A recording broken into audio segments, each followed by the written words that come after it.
Hello అండి. జన్మాష్టమి స్పెషల్‌గా మా పిల్లలైతే వెన్నుండలు అడిగారండి. ఇప్పటివరకు ఎప్పుడూ ట్రై చేయలేదు నేను. కానీ పిల్లలు అడిగారు కదా అని చెప్పేసి ట్రై చేద్దామని చెప్పేసి చేస్తున్నాను. ఏదైనా ట్రై చేస్తేనే కదండీ వచ్చేదని చెప్పేసి ట్రై చేస్తున్నాను ఇక్కడ. బియ్యపిండి కూడా నేను ఇంట్లోనే చేసుకున్నానండి. కానీ ఇంట్లో పట్టుకున్న బియ్యపిండితో వెన్నుండలు వస్తాయో రాదో తెలియదు. కానీ ట్రై చేస్తున్నాను. నేనైతే ఒక గ్లాస్ బియ్యం తీసుకున్నానండి.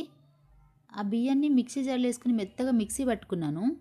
మిక్సీ పట్టుకున్న పిండిని జల్లెడ పట్టుకున్న తర్వాత పైన మిగిలిన రవ్వను కూడా మళ్ళీ మిక్సీ జార్లో వేసుకొని మళ్ళీ మిక్సీ పట్టుకోవాలి. అలా 2-3 సార్లు మిక్సీ పట్టుకున్న తర్వాత మెత్తగా వచ్చిన పిండిలో 1 స్పూన్ లేదా 2 స్పూన్ల రూమ్ టెంపరేచర్ ఉన్న బటర్ యాడ్ చేసుకోవాలండి. బటర్తో పాటు కొంచెం సాల్ట్ కూడా యాడ్ చేయాలి. నేను సాల్ట్ యాడ్ చేశాను, కానీ ఆ క్లిప్ కొంచెం మిస్ అయిపోయింది.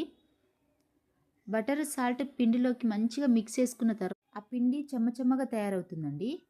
అలా చెమ్మచెమ్మగా తయారైన తర్వాత పచ్చిపాలు ఉంటాయి కదా, పచ్చిపాలను చిలకరించుకుంటూ పిండిని మంచిగా మిక్స్ చేసుకోవాలండి. ముద్దలాగా ఒక ముద్ద వచ్చేంత వరకు మిక్స్ చేసుకోవాలి. ఎంత మంచిగా నీట్ చేసుకుంటే అంత మంచిగా వస్తుందని చెప్పేసి నేనైతే చాలాసేపు చేశాను ఇక్కడ. దాని తర్వాత మనకు కావాల్సిన చిన్న చిన్న బాల్స్ లాగా చేసుకోవాలండి. కానీ బాల్స్ చుట్టేటప్పుడు కొంచెం క్రాక్స్ లాగా అనిపించింది. అందుకని చెప్పేసి నేనైతే ఇక్కడ కొన్ని కుడుముల షేప్లో కూడా చేశాను. కొన్ని కుడుముల షేప్లో కూడా చేసేసరికి అక్కడ కూడా కొంచెం తేడాగా అనిపించింది నాకు. అందుకని చెప్పేసి కొంచెం పిండి తీసుకొని కాగుతున్న నూనెలో వేశాను. వేసినప్పుడు మామూలుగా పిండి పైకి రావాలి కదండి, కానీ అలా రాకుండా పిండి మొత్తం ఆయిల్లోనే స్ప్రెడ్ అయిపోయింది.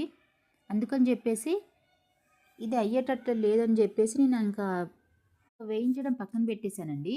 పిండి ఎందుకు వేస్ట్ చేయడం అని చెప్పేసి. దీన్ని బట్టి అర్థమైంది ఏంటంటే ఇంట్లో పట్టిన పిండితోటి వెన్నుండలు రావని చెప్పేసి నాకైతే అర్థమైందండి.